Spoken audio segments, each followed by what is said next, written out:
સૌ મિત્રો જય સોમનાથ. ઓમ નમઃ શિવાય. પ્રિય મિત્રો, તમારો દિવસ શુભ રહે, મંગલમય રહે, શુભકામના. હું બિલીમરાથી જોગીભાઈ વ્યાસ આપ સૌનું આપણી જોગેશમાં પુનઃ હાર્દિક સ્વાગત કરું છું. મિત્રો, આજ રોજ જોઈશું આજનો શુભ પંચાંગ.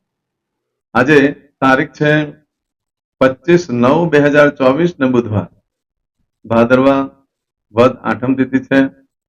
આજે નોમનું શ્રાદ્ધ આજે કરવાનું રહેશે. આજે મહાદેવના મંદિરે જવાનું ભૂલશો નહીં. ભગવાનને શિવના મંદિરે જઈ પીપળાની ફરતે દૂધ જવ ને પાણી ચડાવવું અને પછી ચોખ્ખું પાણી મહાદેવને ચડાવવું, સૂર્યનારાયણ ભગવાનને પાણી ચડાવવું, પિતૃને વંદન કરવા. આજે ગાય કૂતરાના માટે કાગડાના માટે પાત્ર મૂકવાનું ભૂલશો નહીં.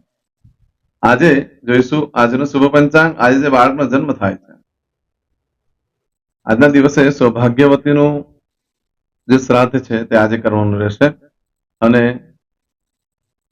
આજે નવમનું શ્રાદ્ધ પણ આજે જ કરવાનું રહેશે. આજે જે બાળકનો જન્મ થાય છે એની તિથિ ગણાય છે આઠમ. આઠમ તિથિ આજે બપોરે 12:11 પૂર્ણ થઈ જાય છે અને ત્યાર પછી જે બાળકનો જન્મ થાય એની નોમ તિથિ ગણાશે. આજે જે બાળકનો જન્મ થાય છે એનું નક્ષત્ર ગણાય છે આદ્રા. આદ્રા નક્ષત્ર આજે રાત્રે 10:24 પૂર્ણ થઈ જાય છે. રાત્રે 10:24 પછી જે બાળકનો જન્મ થાય એનું પુનર્વસુ નક્ષત્ર ગણાશે. આજે જે બાળકનો જન્મ થાય છે એનો યોગ ગણાય છે વરિયાન. આ વરિયાન યોગ આજે મળસ્કે 1:27 શરૂ થઈ આવતીકાલે સવારે 18 પૂર્ણ થઈ જશે. આજે જે બાળકનો જન્મ થાય છે એનું કરણ ગણાય છે કૌલવ. આ કૌલવ કરણ આજે બપોરે 12:11 પૂર્ણ થઈ જાય ત્યાર પછી જે બાળકનો જન્મ થાય એનું તેત્રીસ કરણ ગણાશે. આજે જે બાળકનો જન્મ થાય છે એની રાશિ ગણાય છે મિથુન. મિથુન રાશિ નક્ષત્ર આવે છે કચ્છ. મિથુન રાશિનો સ્વામી બુધ ગણાય છે. આજે આખા દિવસમાં કોઈ પણ બાળકનો જન્મ બધાની રાશિ મિથુન ગણાશે. આ મિથુન રાશિ 26 તારીખે સાંજે 5:13 પૂર્ણ થાય છે. મિત્રો, આજે આ આદ્રા નક્ષત્રમાં જેનો જન્મ હોય તેની ચોક્કસ પ્રમાણે પૂજા વિધિ કરી લો. એનું બહુ જ મહત્વ હોય છે, કારણ કે એના કારણે એ લોકોના જીવનમાં ઘણો સંઘર્ષ થતો હોય છે. એમ પણ આ રાશિ નક્ષત્ર તિથિ યોગમાં જેનો જન્મ થાય એની ચોક્કસ પ્રમાણે પૂજા વિધિ કરી લેવી જોઈએ. આજે જે કોઈ મારા સબસ્ક્રાઇબ મિત્ર, અમારા ઘર પરિવારમાંથી કોઈ પણ સદસ્યને આજે વર્ષગાંઠ હોય તે બધાને મારી ઘણી ઘણી શુભકામના. તમારા જીવનમાં ખૂબ પ્રગતિનું થાય. ભગવાન શંકર તમારી બધી મનોકામના પૂર્ણ કરે. હું સોમનાથ દાદાને પ્રાર્થના કરું છું. મિત્રો, આજના દિવસ આજનો સુકન કરી લેજો તો આખું વર્ષ તમારું સુંદર રીતે વ્યતીત થશે.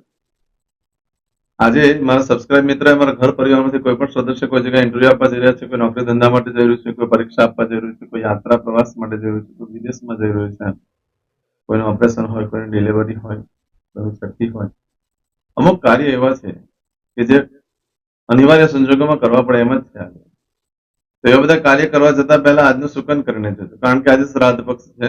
શ્રાદ્ધ પક્ષમાં કોઈ પણ ધંધો વેપાર ચાલુ ન કરાય, કોઈ પણ પ્રકારના કાર્યનો આરંભ નથી થઈ શકતો. પરંતુ પરીક્ષા તો આપવા જવું જ પડે. પહેલી વખત જોબ પર જવા માટે થઈને કંપનીમાંથી આવ્યું હોય તો જવું જ પડે, ઇન્ટરવ્યુ માટે જવું જ પડે. તો આ બધા કામ કરવા માટે જયારે તમે નીકળો છો તો આજનું સુકન કરીને નીકળજો, જેથી કરીને કાર્યમાં દિવ્ય સફળતા પ્રાપ્ત. આજના દિવસે ઘરેથી નીકળો છો તો બુધવાર છે.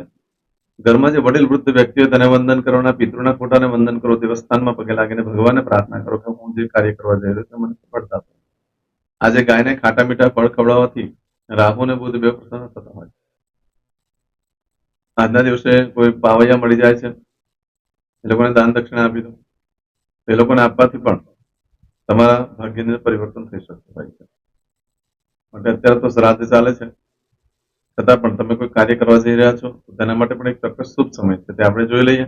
સવારે 6 થી 9 વાગ્યા સુધીનો સમય શુભ રહેશે, તેમજ સવારે 10:30 થી બપોરે 12 વાગ્યા સુધીનો સમય શુભ રહેશે, તેમજ બપોરે 3 થી સાંજે 6 વાગ્યા સુધીનો સમય શુભ રહેશે અને સાંજે 7:30 થી રાત્રે 12 વાગ્યા સુધીનો સમય શુભ રહેશે, તેમજ રાત્રે આવતીકાલે મળસ્કે 3 થી સવારે 4:30 વાગ્યા સુધીનો સમય શુભ રહેશે.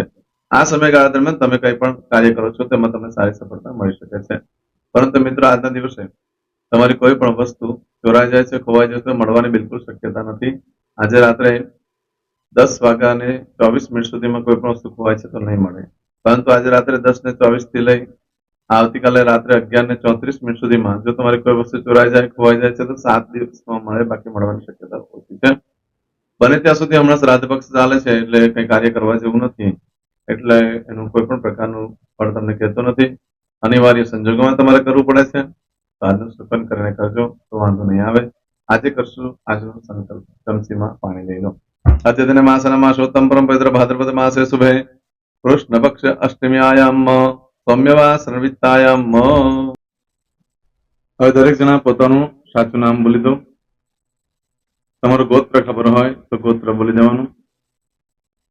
પછી બોલવાનું છે અહમ, મમ, આત્મન, શ્રુતિ, સ્મૃતિ, પુરાણોક્ત, પુણ્ય, ફલ, પ્રાપ્તિ, અર્થમ, અપ્રાપ્ત, લક્ષ્મી, પ્રાપ્તિ, અર્થમ, પ્રાપ્ત, લક્ષ્મી, ચિરકાલ, સૌ, રક્ષણાત્મક, લોકેવા, સભાયામ, રાજદ્વારે, વ્યાપારે, વિદ્યા અભ્યાસે, દેશે, વિદેશે, સર્વત્ર, યશ, કીર્તિ, વિજય, લાભાદि, પ્રાપ્તિ, અર્થમ, મમ, અખિલ, કુટુંબસ્ય, આયુ, આરોગ્ય, ऐश्वर्यादि, प्राप्ति, अर्थम, मम, जन्म,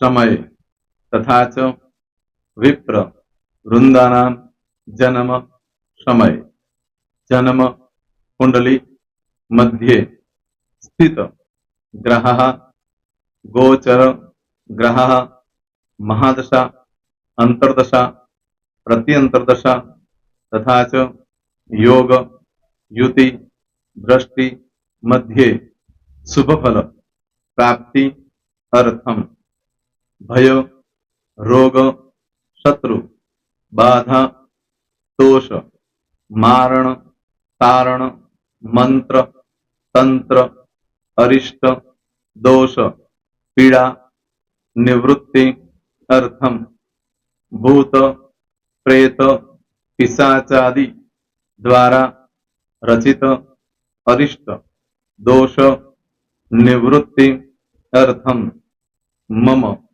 सकल, मनवांछित फल. હવે તમારા મનમાં જે કઈ ઈચ્છા હોય તે બોલી જવાનું.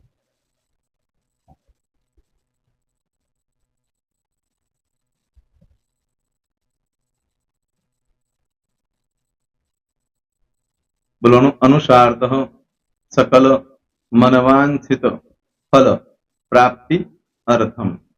હવે જે બરકતની પૂજા વાળા છે એ લોકો તો આ બધું બોલવાનું જ હોય છે, એ લોકો માટે કોઈ સ્પેશિયલ નથી.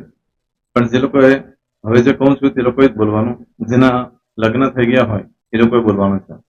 મમ દાંપત્ય જીવન મધ્યે સુખાકારી પ્રાપ્તિ અર્થમ પુત્ર પૌત્રાદિ સંતતિ પ્રાપ્તિ અર્થમ. આ સંતાન પ્રાપ્તિ વાળા માટે પણ આવી જાય છે એમાં.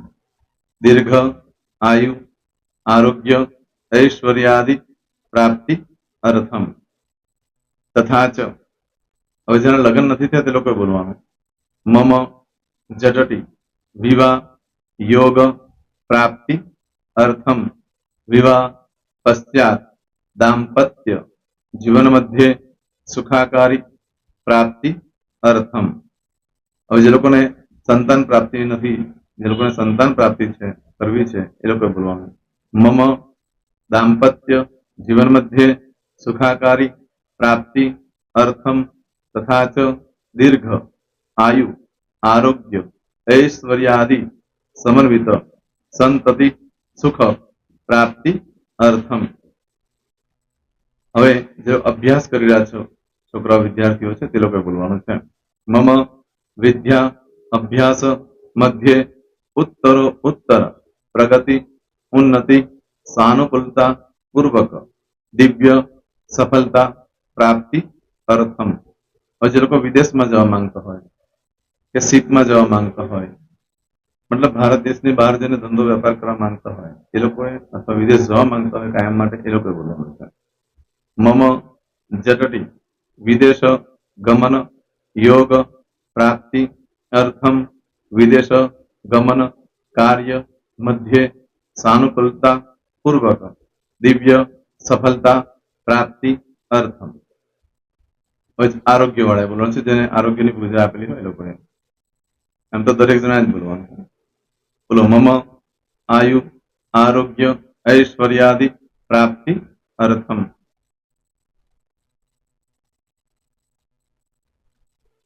હવે દરેક જણા બોલવાનું. સકલ મનવાંછિત ફલ પ્રાપ્તિ अर्थम अद्य दिने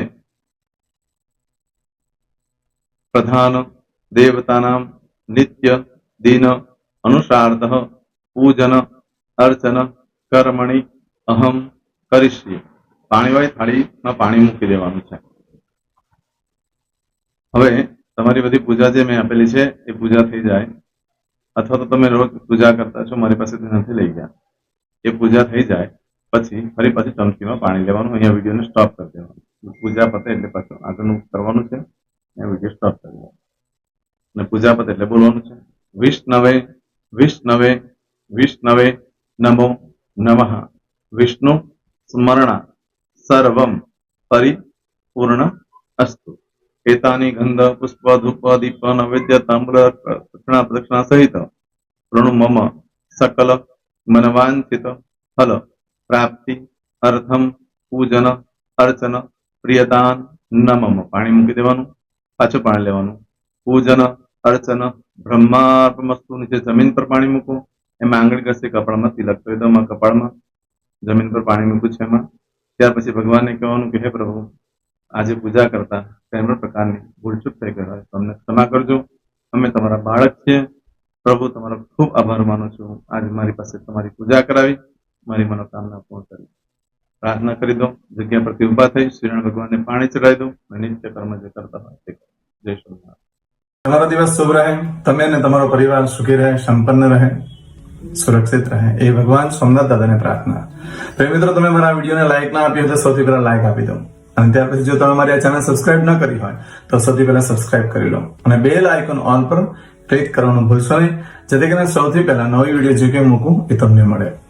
મિત્રો, કંઈ પણ મૂંઝવણ હોય તો મને આ નંબર પર તમે ફોન કરીને પૂછી શકો છો. મારો મોબાઈલ નંબર છે 9825546459. મિત્રો, કોમેન્ટ્સમાં જય સોમનાથ લખવાનું ભૂલશો નહીં. ફરી પાછા નવા વિડીયો સાથે મળીએ. ત્યાં સુધી સૌને જય સોમનાથ.